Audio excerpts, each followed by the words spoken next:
안녕하세요. 너무 반갑습니다. 제가 사실은 우리 유원모 목사님을 세계관학교에서 모시고 참 많이 배웠습니다.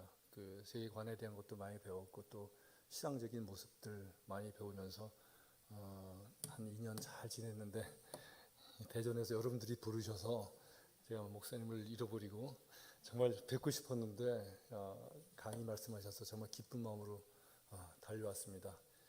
제가 오늘 드릴 말씀은 이제 과학과 과학주의 분별하기란 제목인데요. 제가 말씀드릴 내용이 전부 5파트로 되어 있습니다. 하나는 그 중에 첫 번째가 과학 시대의 흐름과 영향력이라는 그런 제목으로 먼저 여러분과 말씀을 나누겠습니다. 제가 감기가 많이 지금 좋아진 건데 이렇습니다. 죄송합니다. 잘 보이시나요? 예, 처음부터 좀 복잡한 표인데 이것이 제일 어려운 파트입니다. 이거 지나시면 이제 굉장히 쉬워질 텐데요. 저희가 과학 그러면은 저도 이제 공학을 전공한 사람이었지만 실험실에서 흰 가운을 입고 실험을 열심히 하는 안경 끼고 그런 모습을 생각하는데 사실은 과학은 그 이상의 큰 의미가 이 시대에 있다고 생각합니다. 큰 영향력으로 다가오고 있다고 생각해요. 이걸 보시면 알겠지만 기독교가 로마 시대에 국교로서 쭉 잘 있다가 한 1000년 정도 세월이 지난 다음에 이제 기독교가 큰 위협을 받게 되죠.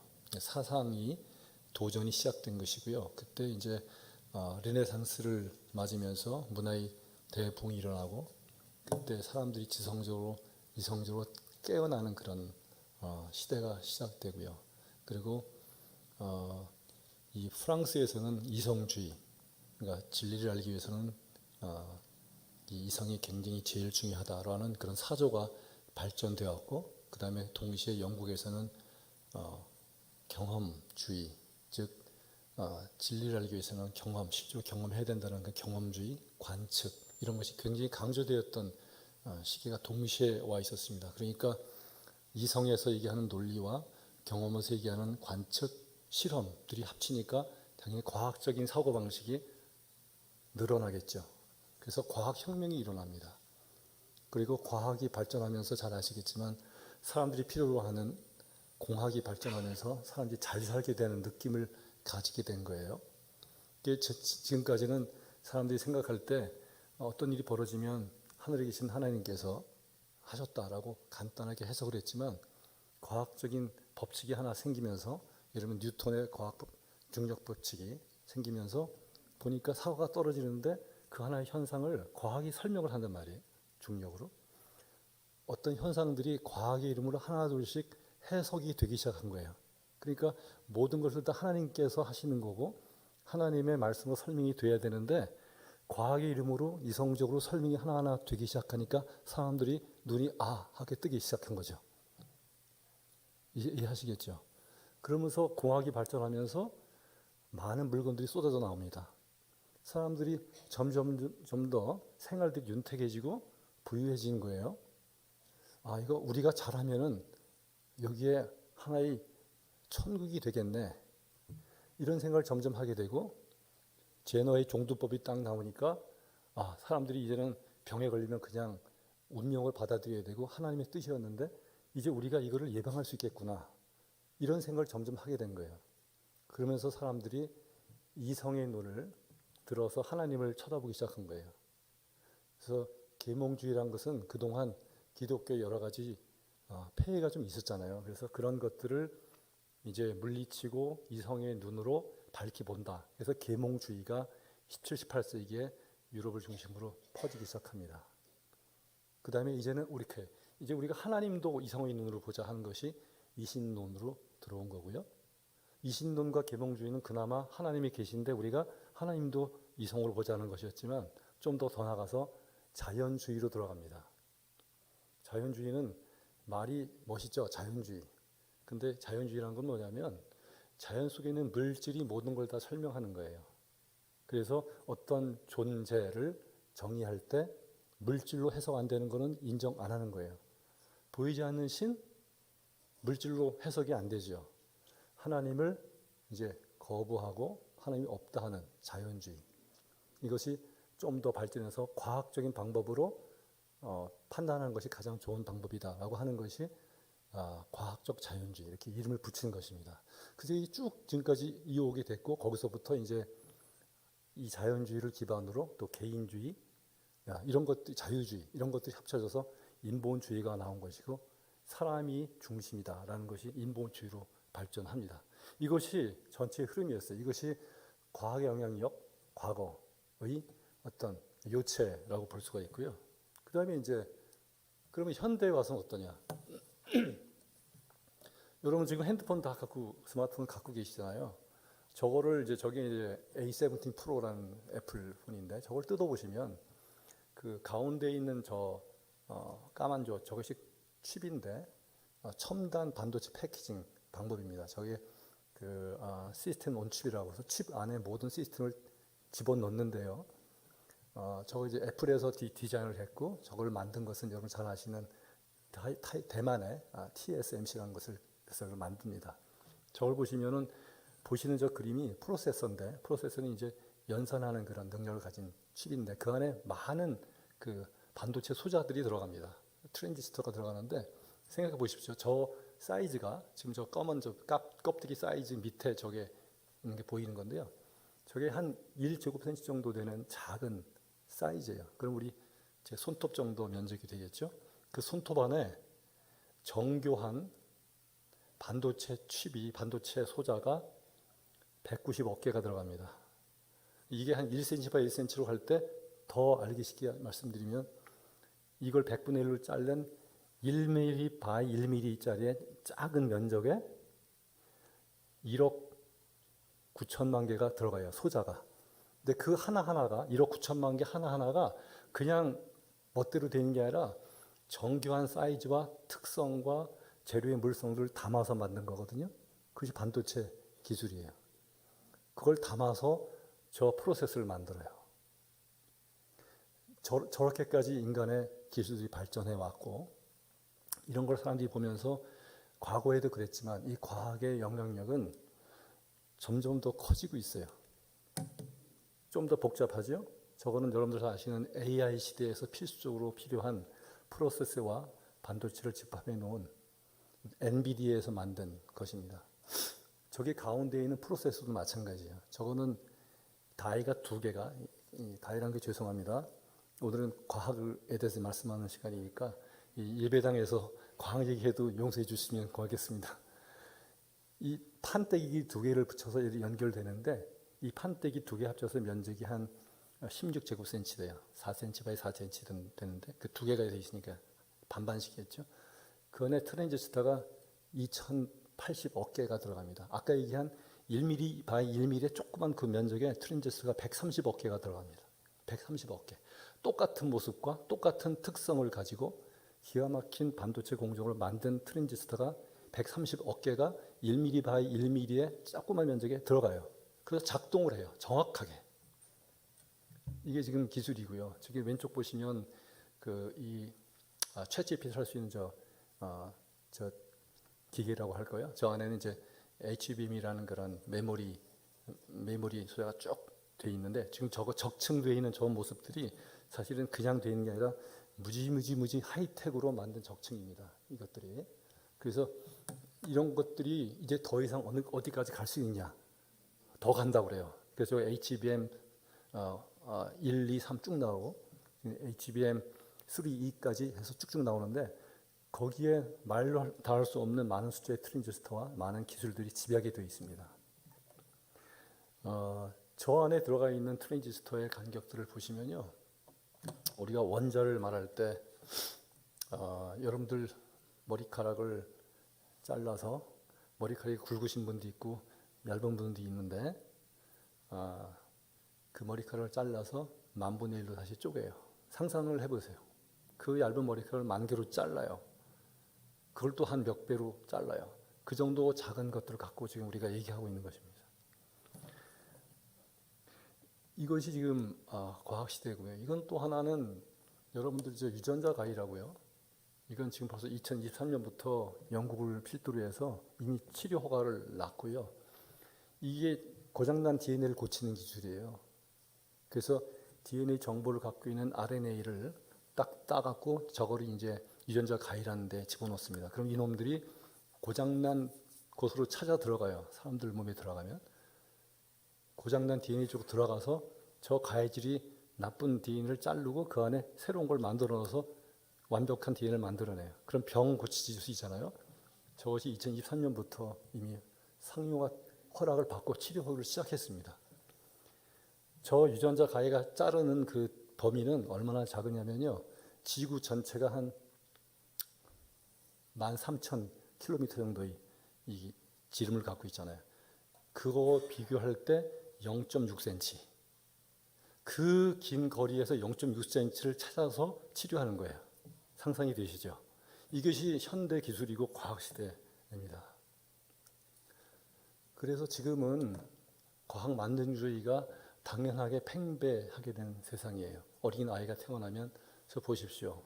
컴퓨터를 보고 있잖아요. 주변을 둘러보면 옛날에 우리가 이런 건물도 보시면은 거의 사람이 만든 것 같잖아요. 옛날에 우리가 원신 시대 때는 거의 바깥에서 잠을 자고 생활을 했기 때문에 하나님이 그나마 만드신 자연을 볼 기회가 많았는데 지금은 딱 보면은 마치 사람이 만든 것 같은 세상에서 사는 것 같은 느낌이 들어요. 그렇죠? 네, 아까 말씀드린 유전자 가위. 저기 보시면 일기예보를 정확하게 하잖아요. 가끔 틀리긴 하지만 사람이 이성의 한계인 시간과 공간을 뛰어넘는 일들을 하기 시작했어요. 미래를 예측하는 일기예보 기술. 비행기 타고 가면 비행기가 터뷸런스가 일어나면 기장이 미리 알잖아요. 미리 알아채요. 터뷸런스가 있다는 걸. 미리 앞일을 미리 당겨서 할 수 있는 능력을 인간들이 발휘하기 시작하죠. 옛날에 갈 수 없었던 먼 달나라까지 인간들이 공간을 이동해서 갈 수 있는 그런 기술들. 그런데 저기 있는 테슬라에서 만든 휴머노이드, 로봇 이런 것들이 우리를 가득 차고 있는 것입니다. 우리는 알게 모르게 이 세상은 마치 하나님의 주권이 멀어진 것 같은 착각을 하게 되는 그런 세상에서 살고 있다는 것을 우리가 먼저 전제해야 될 것 같아요.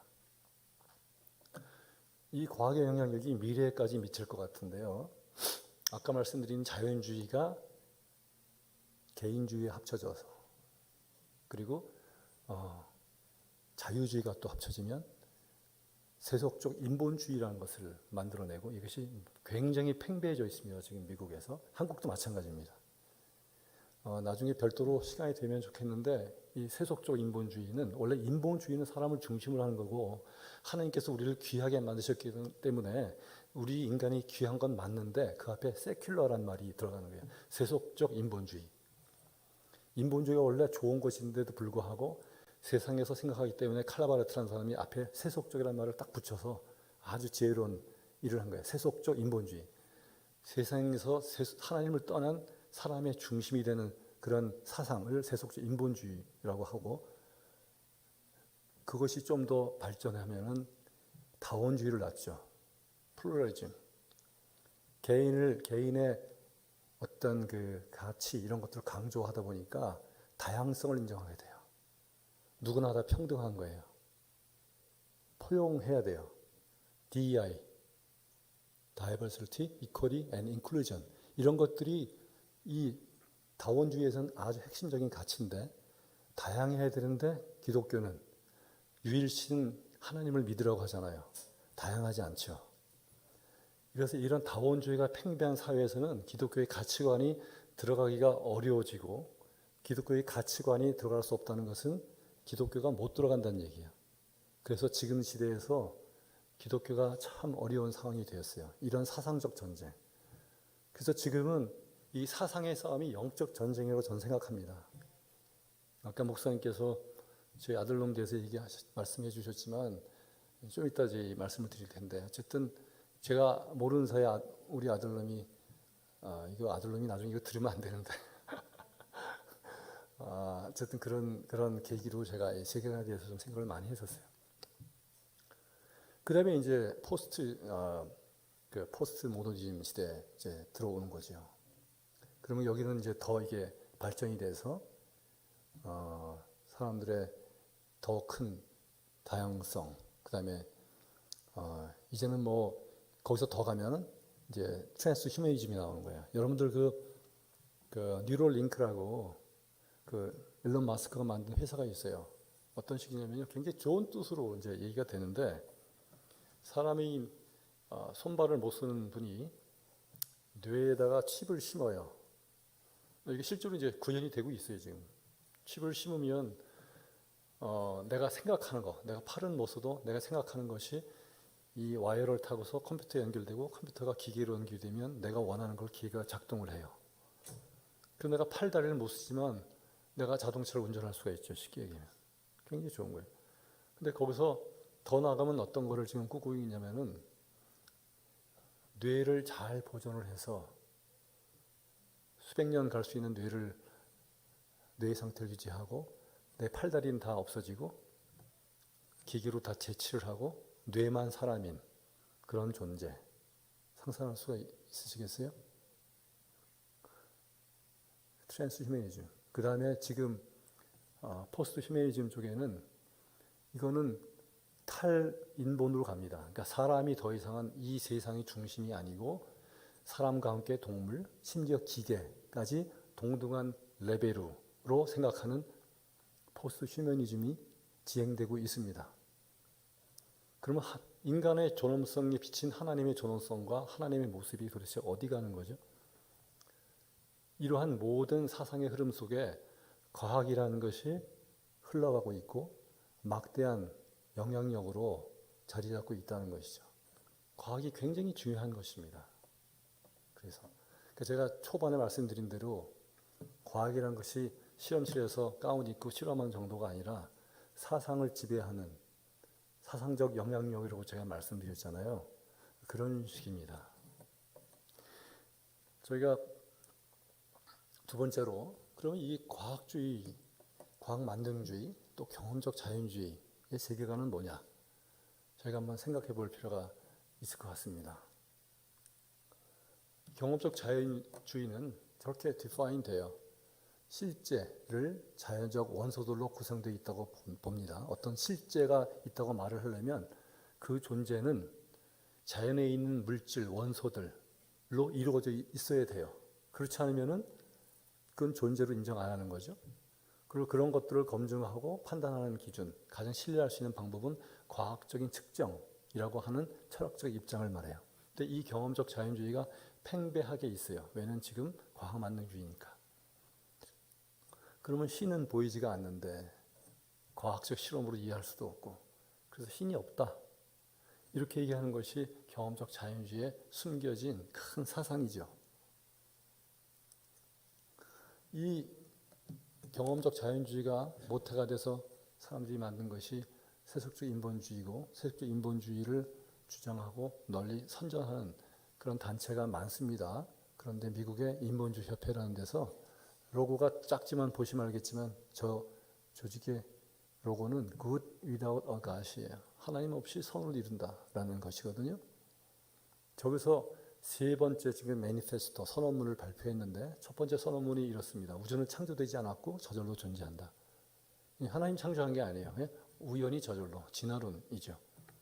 인류도 자연의 일부에 불과하고 연속적인 과정, 진화론을 통해서 태어났다라는 것이죠.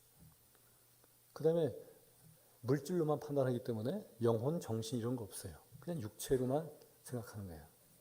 이러한 사상이 기반이 된 것이 세속적 인본주의고요. 2차 매니페스토에서는 더 적극적으로 이렇게 얘기합니다. 인본주의라는 것은 여전히 전통적인, 아직도 있니? 아직도 신이 있다고 하냐? 그거 아직 시대에 입증되지 않은 시대에 뒤떨어진 생각이야. 이렇게 얘기하는 거예요. 그리고 이렇게 얘기하죠. 단순한 확신에 기반한 구원론은 여전히 해롭다. 거짓된 희망이다. 사람들을 현혹한다. 이렇게 얘기하는 거예요. 그래서 이성적인 사람들은 생존을 위해서 다른 방법을 찾는다. 아까 유럽에서 이성주의 발전하고 경험주의 발전하면서 이성이로 눈을 뜬다. 계몽주의 기억하시죠? 지금 똑같은 흐름이 계속되고 더 확대되고 있는 그런 것으로 보시면 됩니다. 칼 사강이라는 미국의 천체 물리학자, 지금 돌아가셨는데요. 저분이 저렇게 얘기해요. 종교인들 아주 바보라고 얘기해요. 우리 지성에 대한 모든 조선을 쓸어버린다 이렇게 얘기하고요. 그 다음에 리처드 로원튼이라는 하버드 대학의 진화 생물학자 교수는 더 나가서 신을 악마라고 얘기합니다. 상상 속에 있는 악마. 그래서 과학만이 진리를 나타내는 유일한 산모라고 얘기하죠. 이것이 굉장히 보편적으로 퍼져 있는 생각이라고 보시면 됩니다. 근데 이러한 분들이 과학의 이름으로, 과학자의 이름으로 문화와 교육에 많은 영향을 미치고 있고 지금도 그러고 있어요. 이분들은 아까 말씀드린 신 없이 선을 이룬다고 하는 표어를 가지고 있는 미국 인본주의 협회에서 공식으로 인본주의자라고 네이밍한 분들입니다. 그러나 대단히 훌륭한 분들이에요. 세상으로 봤을 때는 존경받는 분들입니다. 스티브 버즈니악은 스티브 잡스하고 애플을 만든 창시자죠. 캐롤린 폴크라는 여자분은 천체 물리학자예요. 굉장히 유명한 분이고 학문적으로 탁월한 분이었고 빌 나일은 아직도 활동을 많이 하고 있어요. 이 사람은 과학자이면서 코미디언이면서 아주 유명한 방송인이고 대표적인 사이언스 커뮤니케이터입니다. 사이언스 갖고서 과학을 알리면서 대중적으로 흥미를 유발하고 자기의 주장을 얘기하는 사이언스 커뮤니케이터. 저 사람이 만든 출연한 많은 작품들이 있는데 빌라이라는 그런 거 우리나라 EBS도 방영이 되었고요. 넷플릭스에서 영화가 찍을 때 이 사람 홍보 물자가 그거 있었어요. 빌라이의 이 이야기는 계속되고 무식하게 진화론을 거부하는 사람들이 그 운동을 그만할 때까지 이런 방송을 계속하겠다 이런 얘기했어요. 스티븐 핑커라는 사람은 유명한 뇌과학자죠. MIT 하버드 대학 교수였었어요. 에드워드 윌슨이라는 사람은 유명한 하버드 대학의 생물학자죠.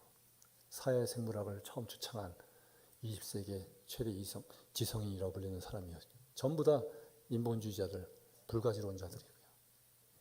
마지막으로 조나스 로크라는 사람은 의사인데 저놈이 유명한 백신을 개발했어요. 소아마비 백신을. 그걸 로열티를 다 포기하고 다 퍼블릭에 내줬어요. 그래서 유명한 말을 했어요. 태양은 특허권이 없다. 그래서 전 국민의 사랑과 존경을 받았던 사람인데 인본주의자. 이런 과학주의, 경험적 자연주의를 등에 업은 많은 세상적으로 잘 나가는 분들이 이런 영향력을 끼치고 있는 사회가 되었다는 것이죠. 과학만능주의 시대에서는 과학의 의존성이 커질 수밖에 없죠. 자기도 모르게. 그러면 이 경험적 자연주의 세계관이 보편화되면서 사람들은 점점 신에 대해서 무감해지고 신이 없다고 생각하는 거예요. 그래서 그렇게 되니까 당연히 유신론, 기독교인들은 비과학적이고 비이성적이라는 딱지를 붙이는 거죠. 아마 여러분들 자녀들도 학교 가서 창조론 얘기하면 따돌림 받을 수가 있고 이상하다는 얘기를 들을 수도 있어요. 21년에 벌써 5년이 됐네요. 32살 된 아들이 아버지에게 이렇게 하루 얘기했어요. 동료들과 대화하다 보니까 내가 또라이가 되든지 아니면 내가 얘들하고 똑같아 져야 되든지 아니면 분리돼야 될 것 같다는 얘기를 해요. 분리돼야 됐다는 거는 분리될 수가 없잖아요. 직장이 있고 일이 있는데. 똑같아질 수도 없잖아요. 신앙의 양심이 좀 있는데. 그렇다고 이러지도 못하고 저러지도 못하고 같이 지내자 보니까 자기는 또라이라는 얘기예요. 제가 이거 듣고 충격을 먹었던 거예요. 저희 아들놈에 대해서. 그리고 목사님 말씀대로 사실 쓴 책이 이 책인데 지금 보니까 되게 창피해요. 저는 원래 책이란 걸 안 읽던 사람이에요. 저는 책을 안 읽던 사람이에요. 안 믿어지시죠? 제가 학교 교수였는데 정말 책을 너무 읽기 싫어요. 특별히 이제 기독교석 이런 거는 그냥 내가 믿으면 되지. 정말 책 안 읽었어요. 아마 제가 이 책 쓰기 전에 이 책 쓰겠다고 생각한 그 전에 책을 진짜로 한 두세 권 읽었을 거예요. 그것도 대학교 때. 그리고 정말 책을 안 읽었던 사람인데 이거는 써야겠더라고요. 우리 아들 나중에 주려고. 그래서 지난 겨울에 가서 줬는데 아직도 안 읽고 있어요. 기도해 주세요. 한 50% 돌아왔어요. 교회 안 다니려고 그래요. 저하고 저희 집사람한테 선언을 했어요. 교회 안 다니겠다고. 제가 뒤집어지고 저희 와이프도 거의 기절하고. 그래서 제가 반나절 기도하고서 결론을 얻었죠. 그래도 예수님은 예수님을 진짜 따르지 않는 사람들도 사랑을 베풀어주시고 한 것처럼 육신의 아버지이기 때문에 접종을 만들면서 더 친해보자. 포기하지 말자. 그러고서 지금까지 끌어오고 있어요. 근데 감사하게도 교회는 안 다니지만 제가 자기한테 가면 예배를 드려줘요. 저를 봐주는 거예요. 지난 겨울에도 4번 예배 드렸어요. 제가 졸제 설교를 해요. 거기서. 그러고 있습니다. 제발 우리 아들이 이거 안 봐야 되는데 잠임 상할 것 같아요. 이 과학주의에 대해서 어떻게 우리가 대응을 할 것인가? 그렇죠? 크게 두 가지로는 보는데 일단은 저 사람들의 논리에 대해서 논리로 맞설 수 있어야 돼요. 이런 논리에 대해서 여러분들이 자녀분들에게 가르쳐 주세요. 너희가 바보가 아니라는 걸 가르쳐 주세요. 공평한 그라운드로 이끌기. 저 말이 뭐냐면 일단 이 사람들이 경험적 자연주의 전제가 있어요. 자연적 원소들로 구성되어 있지 않으면 실제하지 않다. 그래서 과학적 측량이 가장 신뢰할 수 있는 방법이라고 얘기하는데 그럼 보이는 것만 얘기하는데 이 세상에는 보이지 않는 것들이 있어요. 보이지 않지만 존재하는 것들이 있어요. 그러므로 경험적 자연주의 전제는 완벽하지 않다는 걸 얘기해 줘야 돼요. 우리가 사랑한다는 거는 사랑은 분명히 내 마음에 있지만 이걸 어떻게 내가 측량을 하고 할 수 있어요? 못하잖아요. 그리고 과학이 또 못하는 거 있어요. 증명을 하려면 가설을 세우고 가설을 이제 그거를 여러 사람이 해도 똑같은 결과가 나올 수 있도록 실험을 통해서 규명을 해야 되는데 이미 벌어졌던 사건들, 옛날 사건들을 어떻게 증명을 해요? 근데 우리가 역사적으로 분명히 알고 있는 일들이 있는데 그거는 증명 못 하잖아요. 근데 분명히 있잖아요, 거기.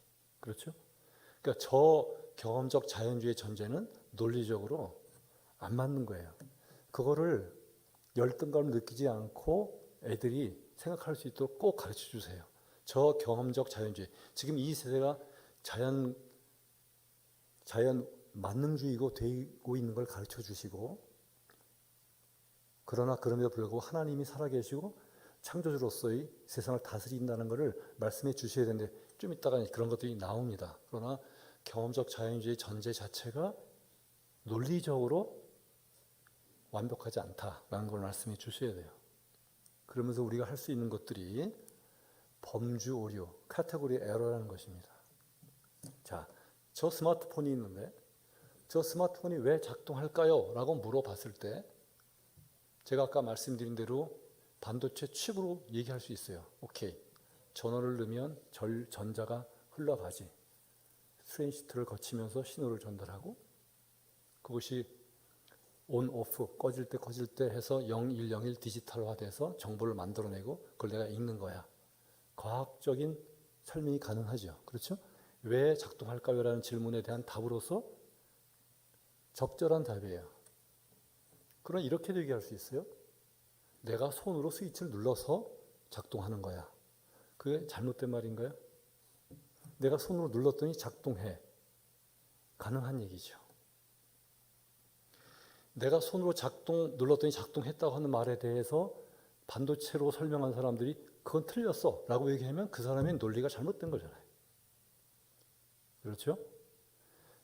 가운데 머릿속에 생각하는 거, 내가 생각해서 작동하기로 결정했어 라고 얘기도 할 말 없는 거예요.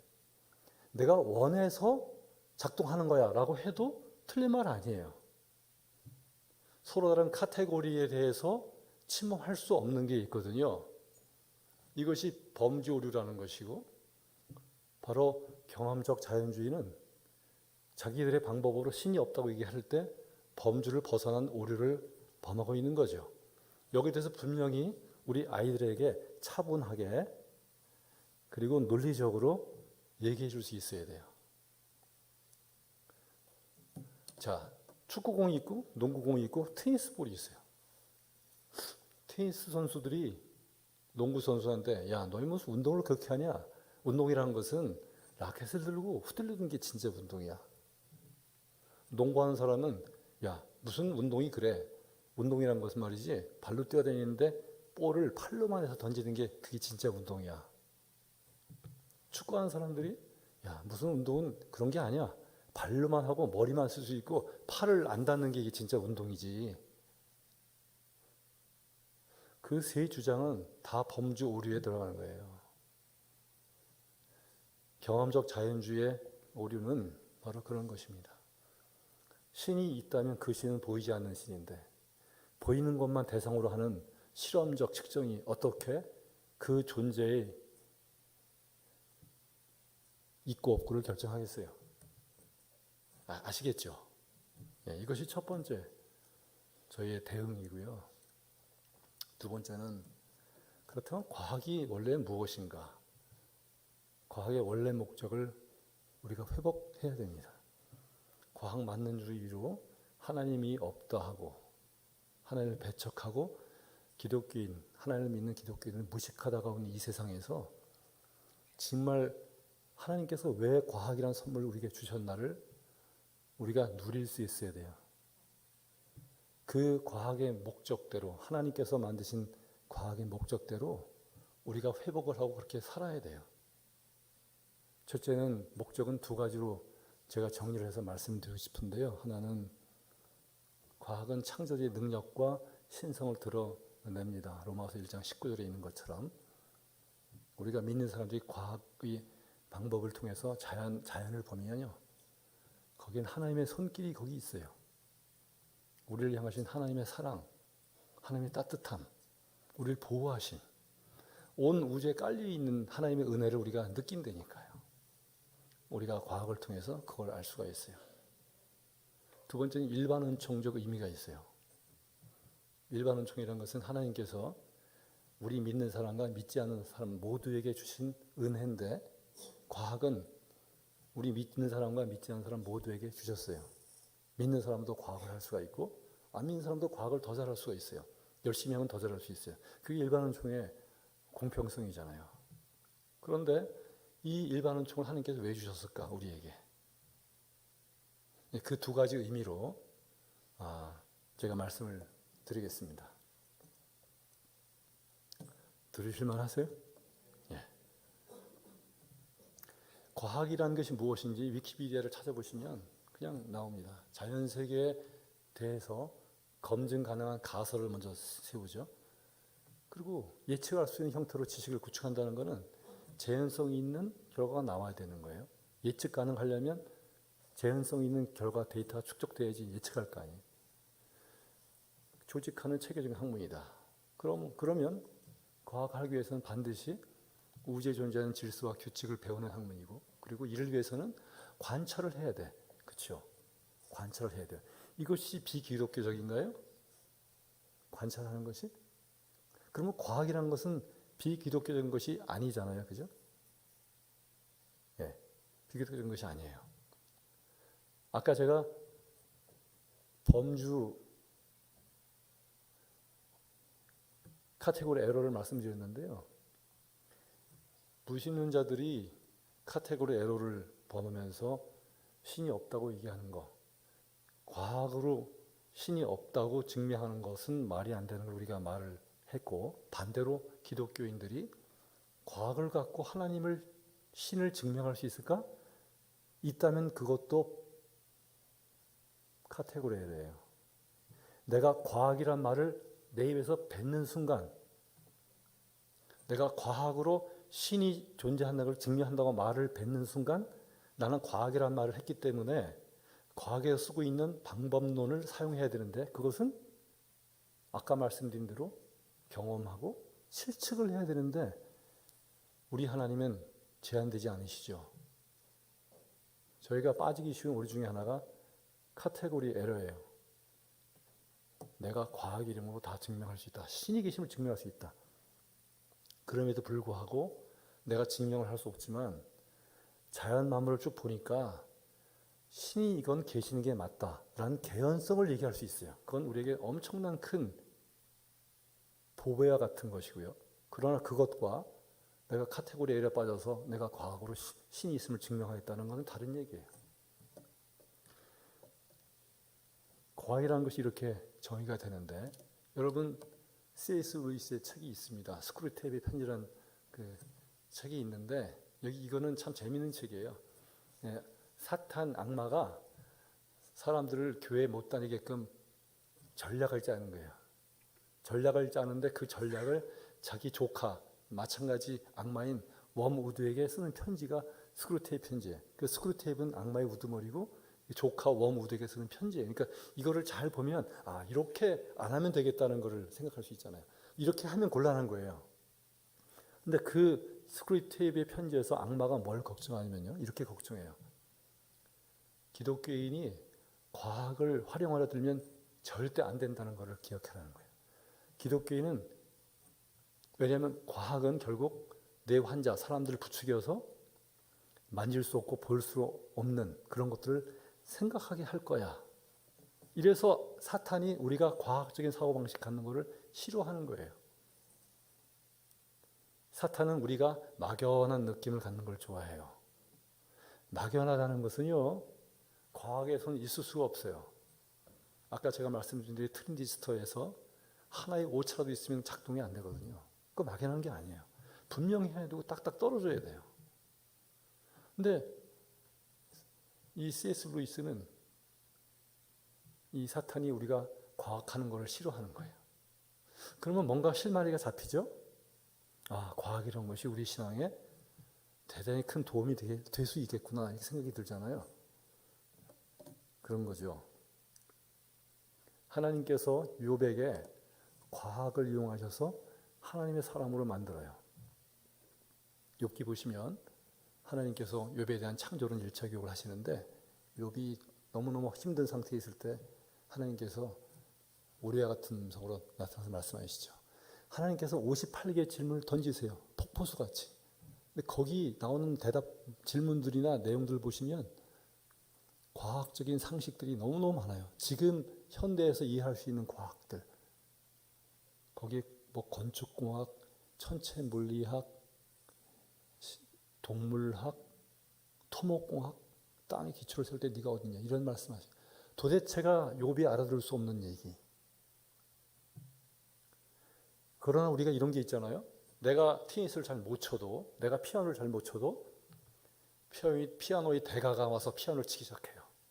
그럼 난 피아노를 못 쳐도 아, 저 사람이 피아노의 대가구나 라는 거를 알 수가 있죠. 그렇죠. 그런 거 있잖아요. 하나님께서 지금 그거 사용하시는 거예요. 창조주가 아니면은 못하실 말씀들을 폭포수같이 58개의 질문을 욥에게 던지시는 거예요.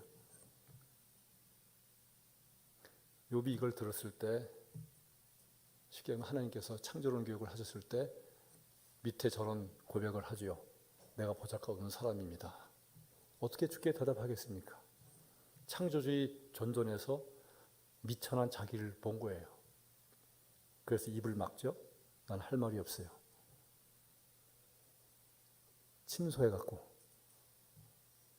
말 안 하겠다는 게 하나님인데 그 하나님 여기서 끝나지 않으세요. 하나님이 다시 창조론 2차 교육을 시작하시죠.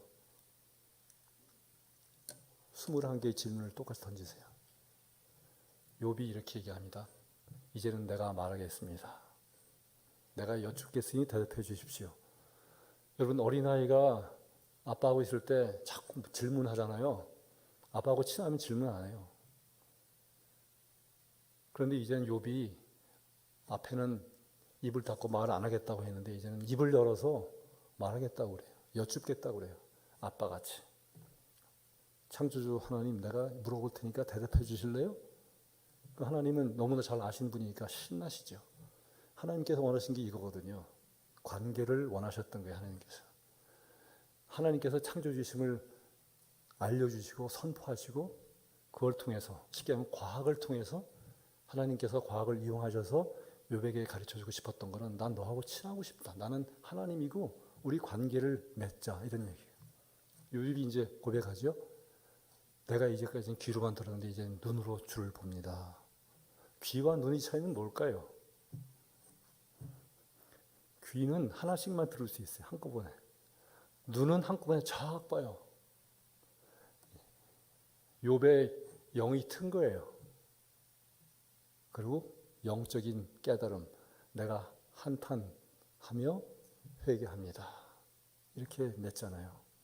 하나님께서는 창조주로서의 권위와 능력으로 그가 만드신 모든 우주 만물의 과학적인 사실들을 동원하셔서, 과학을 사용하셔서 영적인 깨달음과 하나님과의 인간의 깊은 관계를 만들어 나가시죠. 우리에게 희망이 보이잖아요. 과학의 선용. 두 번째, 과학은 어떤 의미가 있을까요? 아까 말씀드린 일반 은총을 생각할 수가 있어요. 하나님께서는 세상을 바라보시면서 여러분만 사랑하는 것이 아니라 사실은 하나님의 마음은 저 콩밭에 가 계세요. 교회 안 오고 저 바깥에 있는 잃어버린 영혼들. 마태복음 18장 13절에서 내가 너희 때문에 기쁘지만 그러나 잃어버린 양들 하나 생각하니까 마음이 아프네. 걔들이 나를 믿게 되면 나는 더 기뻐할 것이다. 이렇게 마태복음에 얘기하셨잖아요. 하나님께서 우리를 과학이면 과학, 운동이면 운동, 예술이면 예술, 장사하면 장사하는 거, 어떠한 종류에 관계없는 모든 직업과 우리의 할 일을 통해서 세상에 나가서 하시기를 원하는 것은 우리를 통해서, 우리를 접점으로 해서 우리에게 주신 그들과 우리가 공통으로 갖고 있는 일반 은총을 사용해서 복음을 전하시길 원하신 거거든요. 과학이 그런 거예요. 우리가 과학을 통해서 세상과의 접점을 만들 수가 있죠. 저는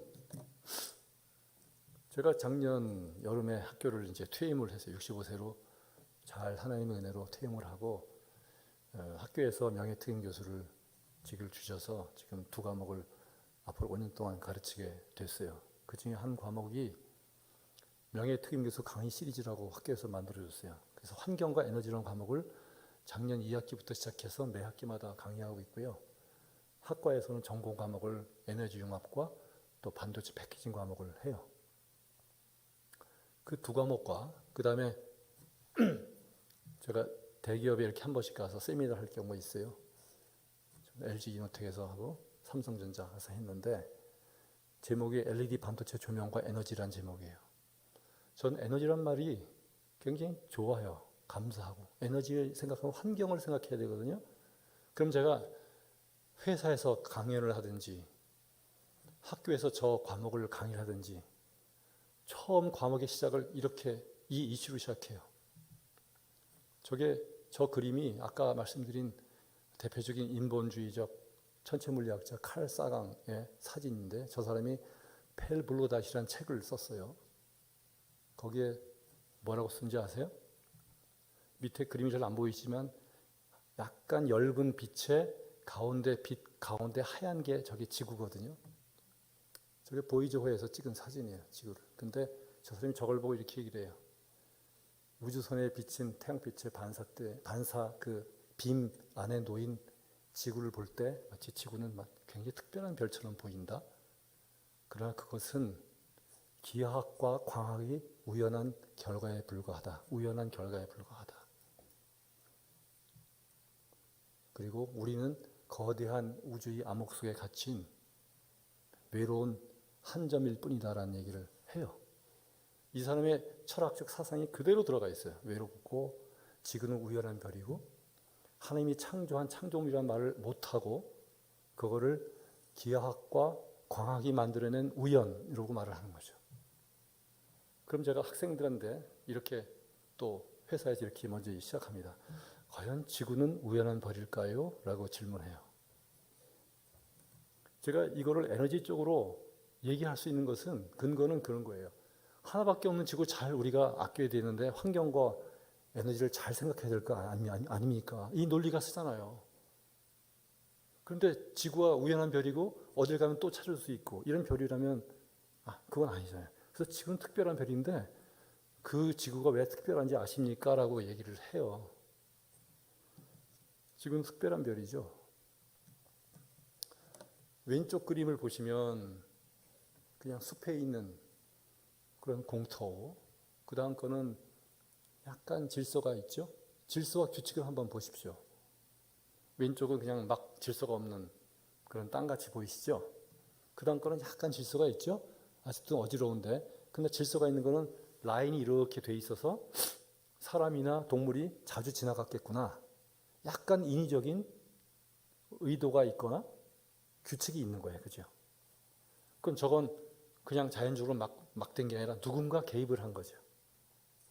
그 다음 걸 보시면 약간 밑에 있는 제가 유럽에서 찍은 사진인데요. 바닥에 돌들이 약간 비슷한 모양으로 한 방향으로 한 100도 정도 이렇게 벌어져 있는 걸 보실 수 있죠. 약간의 규칙이 더 들어갔잖아요. 그 오른쪽 거는 더 그렇죠. 네모난 사각형 아래 꽃 모양이 똑같이 규칙적으로 들어가 있죠. 그럼 여기서 내가 100% 장담하건대 왼쪽은 누가 만든 게 아니야. 오른쪽은 확실히 누가 만들었어. 그렇죠? 그런데 확실히 건 맞는데 저게 복잡하면 복잡할수록 규칙성이 고도화될수록 그걸 만든 사람의 이 IQ가 높을 것 같아 라고 생각할 수 있잖아요. 너무나 당연한 생각 아니에요? 합리적이죠. 이해하시겠어요? 예. 자, 그럼 보실래요? 오른쪽에 조그만 사각형, 제가 원래 3차원적으로 하면 정육각형이 정육면체가 돼야 되는데 2차원적으로 정사각형을 제가 그렸어요. 조그만 거 보이시죠? 거기에 꼭지점에 원을 하나씩 찍었어요. 알갱이를. 그 다음에 네모 사각형 가운데 또 하나 공을 집어넣었어요. 그럼 저 안에 5개 공이 보이잖아요. 저걸 4개로 합쳤어요. 그러면 첫 번째 사각형에 저거 자체가 규칙성이 있는 거죠. 왜냐면 90도로 만나고 그다음에 꼭지점마다 하나가 있고 같은 길이거든요. 지금 규칙성이 있어요. 그걸 4개로 했으면 저 규칙성은 더 고도가 된 거예요. 더 고도가 됐어요. 저렇게 되긴 더 힘든 거예요. 그 다음에 각 변에 있는 변을 다 떼서 점만 남게 해요. 그 점을 더 확대시켰어요. 규칙성을 더 고도화시켰어요. 저를 엄청나게 많이 붙였어요. 그리고 그거를 약간 뉘었어요. 그랬더니 지금 보시면요. 제가 왼쪽에 있는 하얀 점들 보이시죠? 왼쪽 점들이 쭉쭉 연장되면 저거하고 일치가 되는 걸 보이시나요? 라인이 일치되는 걸 보실 수 있으세요? 그 다음에 쟤들이 또 하얀 것들이 이루고 있는 이 도형을 보세요. 약간 이렇게 생긴 거 보이세요? 오른쪽과 똑같죠, 왼쪽이. 오른쪽 그림은 내가 의도적으로 제가 저거 그리느라 굉장히 힘들었어요. 정말 제가 열심히 의지를 갖고 제 인텔리전트를 사용해서 그렸어요. 그러면서 저 정도의 규칙성을 만들기가 너무 어려웠는데 지금 왼쪽 거는요. 실제 니켈 금속을 1200만 배로 확대해서 찍은 사진이에요. 저걸 누가 만들었을까요? 첫째, 저거는 우연히 만들어진 것이 아니라 누군가 만들었다. 두 번째, 너무 정교해서 저걸 만든 분은 보통 분이 아니다. 저 하나 사이가 거리가요. 아까 제가 말씀드렸잖아요. 머리카락 잘라서 10,000분의 1 다시 10분의 1. 그 조그만 알갱이들이 정확한 자리에 한 치의 오차도 없이 들어가 있어요. 저거 그냥 만들어진 걸까요? 저것이 강력하게 말하고 있는 것은 누군가 만들었고 그분은 엄청난 능력자이시다. 이거 우리에게 강력하게 증거하고 있어요. 작은 세계의 질서가 우리에게 가리키는 거죠. 너무나 작은 세계. 제가 아까 사실 저 원자를 가만히 있는다고 얘기했지만 사실 그렇지 않아요. 저 원자 주변에 전자들이 돌고 있고 스핀 업다운해서 기가 막힌 규칙적 운동을 하고 있거든요. 저 안에서. 그런데 그 조그만 것들이 아니지만 큰 것들이 우주에서 질서 있게 움직이고 있는데 우리는 전혀 느끼지 못해요. 왼쪽에 저거는 태양계를 돌고 있는 지구의 궤도가 파란색으로 나오고 있는데 저기서 벗어나면 지구는 물도 없고 생명이 살 수가 없는데 태양 주위를 지구는 저 궤도만 돌고 있어요. 자기가 자전하고 있다고 말하는데 약 시속 1600km로 돌고 있어요. 우리가 KTX 한 5배 정도 빠른 속도로 돌고 있고요. 돌고 있으면서 태양을 10만 7천 킬로의 속도로 빠른 속도로 시속 10만 7천 킬로의 빠른 속도로 태양 주위를 돌고 있어요. 아시겠어요? 그리고 더 놀라운 건 태양 자체가 시속 78만 킬로를 움직이고 있는데 따라가면서 돌고 있어요. 지구만 그런 게 아니라 태양을 둘러싸고 있는 모든 별들이. 그리고 지구는 자전하면서 공전하면서 얘가 자전축을 중심으로 23.5도 기울어져 있어요. 이렇게 안 기울어지면 온도차가 너무 심해서 계절이 없어요. 그러나 딱 23.5도 기울어진 상태로 자전하고 있고요. 이걸 위해서는 달과의 인력이 중요한데 달이 무게와 지구의 무게의 비, 거리가 지금처럼 일정하지 않으면 23.5도가 안 돼요. 23.5도를 유지하기 위한 달이 옆에 있고 자전하고 태양을 돌고 태양이 78만 킬로 속도로 가는데 쫓아가면서 돌고 있어요. 얘가 가만히 있다가 붕 떠 있으면 테레비 방송국에서 나와서 대서특필할 거예요. 그렇죠. 그런데 지구보다도 훨씬 큰 별들이 둥둥둥둥 떠 있어서 가만히 안 있고 그 에너지가 어디서 났는지 그런 운동을 하고 있는데 우리는 아무것도 못 느껴요. 가속도가 없어요. 속도 변화가 없어요. 주구장창 똑같은 속도로 돌고 있어요. 우리가 당황하거나 놀라지 않도록 하나님께서 그걸 지금 하고 계신 거예요. 너무나 크고 너무나 작은 거라서 우리가 너무나 필요한 거라서 못 느끼는 것뿐이지 하나님의 사랑과 경륜과 능력이 날마다 벌어지고 있거든요. 지금 이런 역동성 안에 있는 우주에서 우리가 있고 우리가 그냥 살아있는 게 기적이잖아요. 생각해 보십시오. 계단 내려가다가 잠을 짓고 죽을 뻔했네. 그러지 마세요. 그냥 죽을 수밖에 없는 그런 존재들인데 살려두고 계신 거예요. 살고 있는 게 기가 막힌 거예요. 지구만. 지구가 특별한 별이 아닌가요? 너무나 특별한 별이죠. 빨간 거 저거는 태양이 계속 수소 폭발이 일어나고 있는데요. 거기서 이제 플라즈마가 굉장히 고에너지 플라즈마가 튀어나오는데 걔들이 너무나 뜨거운 그 에너지 때문에 태양과의 중력을 떨쳐내고 우주 밖으로 튀어나와요. 그것이 우리가 솔라 윈드라는 거예요. 태양풍.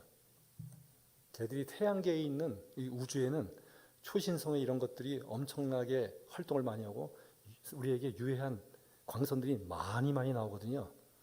걔들을 다 튕겨내요. 이 태양계 안에 있는 그런 것들을 튕겨내요. 감마레이, 엑스레이 이런 걸 튕겨내는 역할을 하는데 걔들이 그나마 지구로 몰려오잖아요. 그 태양풍이 몰려오고 그 다음에 약간의 유해 광선도 밀려 들어와요. 지구에는 아주 가운데 말고 여기에 용의 철이 있어요. 철이 녹아 있는 게 있어요. 걔들이 지구 자전 때문에 움직이면서 마그네틱 필드, 자기장을 만들어내요. 그 자기장이 지금 있어요. 여러분 나침반 보면 알잖아요. 그 자기장이 유해한 태양풍을 튕겨내고요. 이게 자기 마그네틱 필드가 이렇게 되니까 극지방엔 그게 있어서 극지방에서 그 태양풍과 이게 충돌할 때 만들어진 것이 오로라예요. 우리를 위협하는 저 태양풍부터 우리를 보호하신 하나님의 손길을 하나님은 아름답게 우리가 보고 하나님을 찬양하라고 만들어주셨어요. 오로라.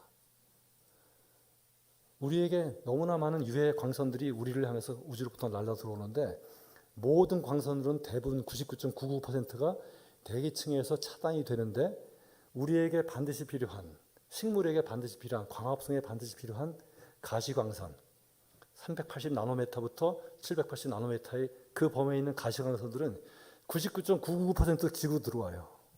이게 어떻게 우연이죠? 태양계 안에서 지구가 생명체 유지할 수 있는 저 파란 범위처럼 우리가 살고 있는 지구가 속한 태양계가 속한 은하가 있죠. 우리가 은하 안에 있는데 그 은하 가운데는 블랙홀이에요. 이건 과학자들이 다 공감하고 있는 거예요. 블랙홀, 사람이 살 수 없어요. 우리는 저 어딘가에 있어요. 저 은하 안에. 바깥쪽은 나사님 은하에서 어쩔 수 없이 만들어지는 강한 태풍이 부르는데 거기서 있어도 우리가 살 수가 없어요. 우리 지구가 속한 태양계는 바깥쪽도 아니고 안쪽도 아니고 그나마 생명이 살 수 있는 파란 대역을 돌고 있고 거기서도 그 태양계 안에서 우리 지구는 생명체가 유지할 수 있는 그 바로 그곳에 우리가 있다는 거죠. 이게 잘 실감이 안 가시잖아요. 자꾸 생각하세요. 저희가 죄인이기 때문에 하나님의 창조 이 질서를 자꾸 생각하셔야 돼요.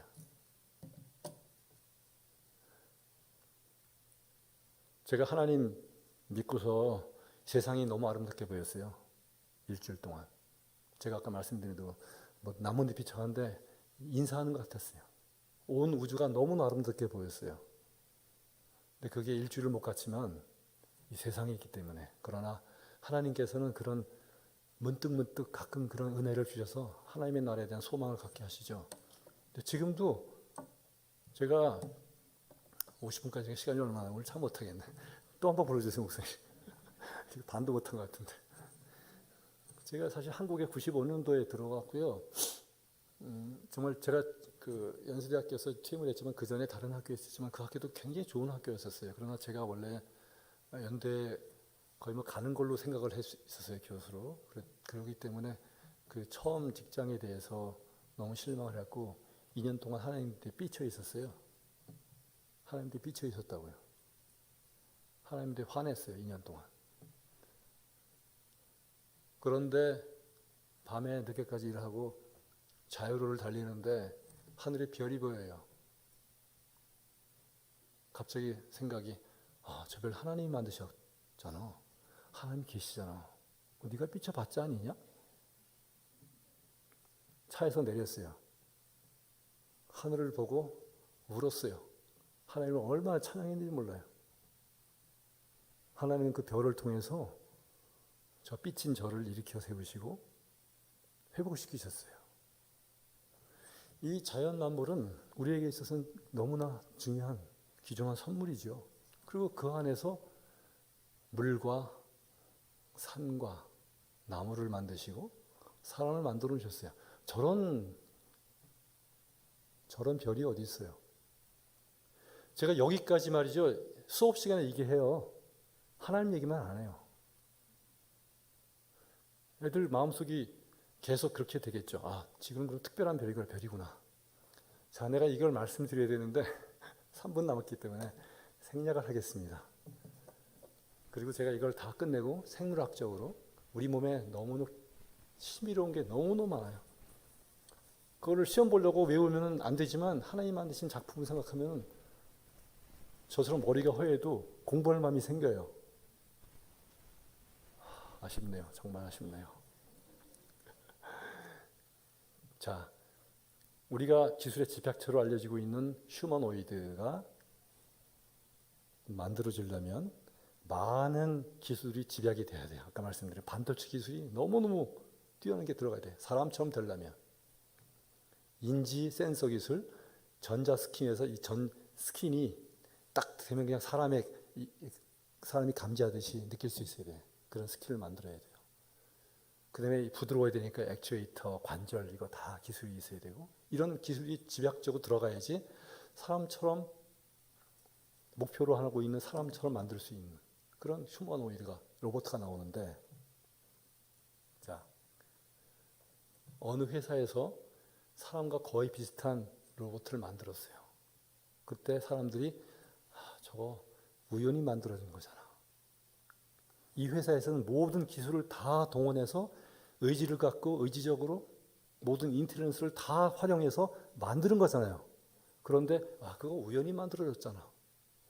그 만든 회사가 얼마나 화가 나겠어요. 그런데 사람은 이미 갖고 있잖아요. 그런데 그 놀라운 사람들을 보면서 왜 사람들은 무신론자들은 신이 없다고 하는지 그냥 스스로 만들어졌다고 하는지 이것이 정상적입니까? 거기에 눌려있을 필요가 하나도 없어요. 아까 제가 말씀드렸잖아요. 경험적 자연주의의 논리적인 허점, 한계 인식하시고 자연과학이 보여주는 의미 얘기하시고 그렇죠? 우리가 과학적으로 신이 있다는 걸 증명 못하지만 개연성은 분명히 이런 걸 통해서 하늘의 별을 보고 그 질서를 보고 작은 원자 세계를 보고 생물의 세계를 보고 거기다 하나님이 계시다는 걸 증명을 하고 계시잖아요. 그걸 우리 애들한테 가르쳐 줘야 돼요. 자신 있게 얘기할 수 있도록 자신감 있게. AI가 아무리 발전해도요 사람들이 여기서 생각하는 이걸 못 따라가요. 같은 성능을 내려면 사람이 이 머리에서 쓰는 에너지의 500만 배를 써야 돼요. 에너지가. 이미 사람은 그 놀라운 능력을 갖고 있는데 얘를 공학적으로 발휘를 못해요. 그럼 그걸 뭘 말하는 거예요? 내가 갖고 있는 건 내가 만든 게 아니라 누군가에서 만들어진 거 아니에요. 논리적으로. 그렇죠? 그런 것들을 하나하나 생각해 보세요.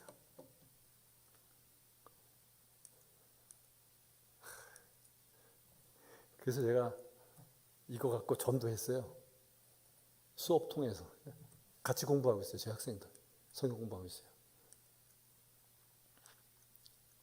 과학주의 기독, 과학자 달라요. 자, 결론을 하나님의 선물인 과학이 우리에게 보여주는 세상은 이래요. 한 목소리로 읽어보겠습니다. 시작.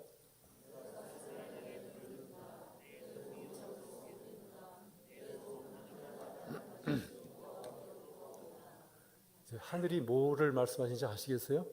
큰 우주를 생각해 보세요. 그 놀라운 우주, 땅, 조그만 세계를 생각해 보세요. 하나님의 증거는 널려 있습니다. 널려 있어요. 우리가 히브리서 11장 3절에 얘기하는 것처럼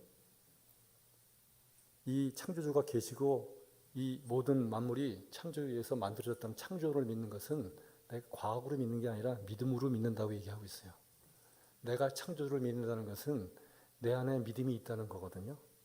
내가 창조주가 계시다고 생각하는 것은 내가 그렇게 확인하고 싶었던 내가 믿음이 있는 놈인가 없는 놈인가를 판단하는 좋은 기준. 너무 기쁜 거예요. 내가 창조주가 계시다고 믿고 그분이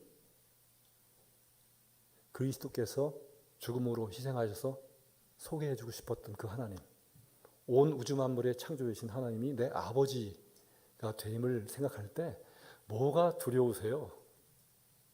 그 하나님이 내 아버지인데 그 놀라운 은혜와 축복이 여러분과 함께 하기를 기도하겠습니다. 제가 잠깐 기도하고 마치겠습니다.